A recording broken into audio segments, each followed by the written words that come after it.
On a frigid Chicago night in late December 1956, two sisters, Barbara and Patricia Grines, embarked on what would have been a simple trip to the movies. They were eager to see their idol, Elvis Presley, in his debut film, Love Me Tender. At the time, Elvis was a cultural phenomenon, embodying the hopes and dreams of a generation captivated by his music and charm. Little did they know this would be their final outing. Barbara, 15, and Patricia, 13, left their home in McKinley Park around 7:30 p.m. on December 28, 1956. They headed to the Bryantton Theater with just $2.50 on hand, enough for movie tickets and snacks. Their mother, Loretta, expected them home by midnight. The Grimes family, a close-knit unit in a quiet neighborhood, often enjoyed evenings together, making the girls' absence all the more alarming. As the clock struck 12 and the sisters had not returned, concern quickly turned to fear, casting a shadow over their once lively household. Classmates saw the girls enjoying the film at the theater. Dorothy Wienert, a friend, recalled seeing them during the first screening. The sisters were last spotted in line for popcorn during intermission, happy and carefree. As midnight came and went, Loretta Grimes sent her older daughter, Teresa, and son Joey to the bus stop, hoping the girls would arrive. When they didn't, Loretta contacted the police, sparking one of the largest search efforts in Chicago history. The search for Barbara and Patricia was exhaustive. Police officers canvassed the neighborhood. Over 15,000 flyers were distributed, and even Elvis Presley made a heartfelt public plea for the girls' safe return. His appeal captivated the nation, drawing widespread attention to the case, gallivanting further efforts to find the sisters. Despite his influence and the surge of public sympathy, the mystery remained unsolved, leaving the community in anguish.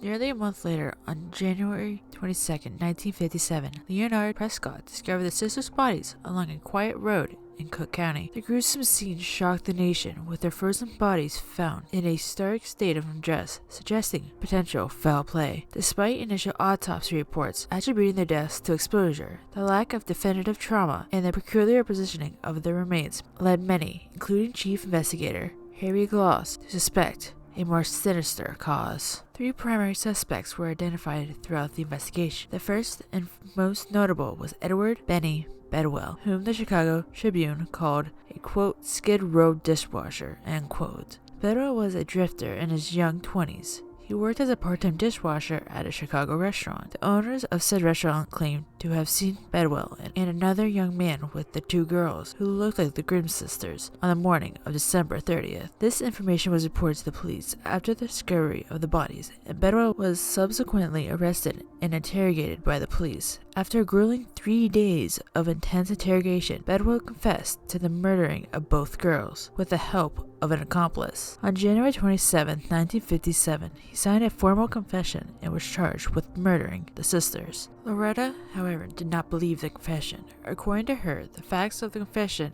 could not have been true, as her daughters did not know the street they were allegedly seen on. The man named as Bedwell's accomplice also denounced any involvement, stating the girls they were seen with were not the sisters. Eventually, Bedwell recanted his confession and admitted that the police had forcibly extorted it out of him. The autopsy report supported his claims, as the details of his confession were not consistent with the autopsy results. The next suspect in the case was 17-year-old Max Flegg. By Illinois law, minors were not allowed to be subjected to polygraph examination. Despite this law, Chicago PD administered a polygraph to Flegg. Anyways, he failed the test, and during the examination he confessed to murdering the sisters. However, as it was illegal to contact said test to begin with, the police could not use this confession as any form of evidence. Without a polygraph, a confession, or any physical evidence linking Flegg to the crime, he was released and never charged with the murders. The third and final suspect was Walter Grines, who was much older than the other two suspects. At the time of the murders, he was 53 years old. Grines claimed to be a psychic, and he called the Chicago PD complaint line in mid-January 1952 to reveal his prophecy about the Grimm sisters. He told the operator that he had a vision of where the girls' bodies could be found. Ultimately, the girls were found 1 mile from the location Grines described. Police immediately brought him in for questioning, and he denied any involvement in the murders.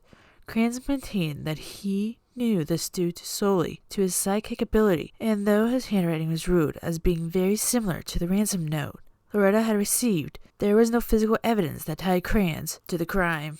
Although Grines had become Chicago PD's #1 suspect, he was ultimately released after questioning due to lack of evidence. Aside from the multiple strange circumstances surrounding the girl's death, several controversies have emerged from the Grimm sisters' case. First, though the initial autopsy ruled that the girls had died either the evening of December 28th or the morning of December 29th, there were innumerable alleged sightings of the sister after their disappearance. There are far too many to recount, but numerous eyewitnesses reported seeing the girls on trains, walking through town, standing outside local bars, and in other spots. There was even a job recruiter in Nashville, Tennessee, who insisted the Grimm sisters had come to Nashville seeking employment.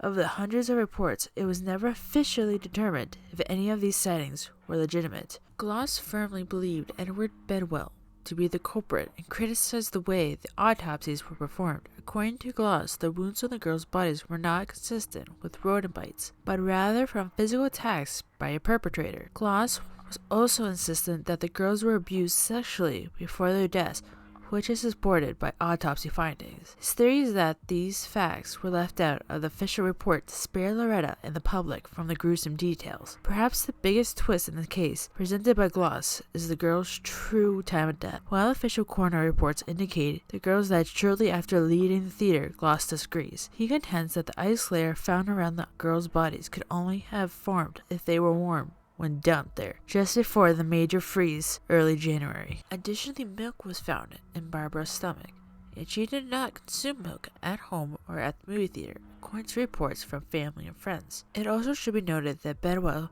was said to bear a resemblance to Elvis, and that an eyewitness reported seeing a man who favored Elvis chatting with the girls before they got into his car upon leaving the theater. All of these conflicting and controversial opinions complicated the case even further. However, if Gloss is correct and the girls were alive until January, the plethora of eyewitness accounts seeing the girls after December 29th could have been true. Unfortunately, the case has gone cold, and no new breakthroughs have been made in recent years. Loretta Grimes passed away in December 1989 at the age of 83. Given how long ago the murders occurred, it is unlikely that the case will ever be solved.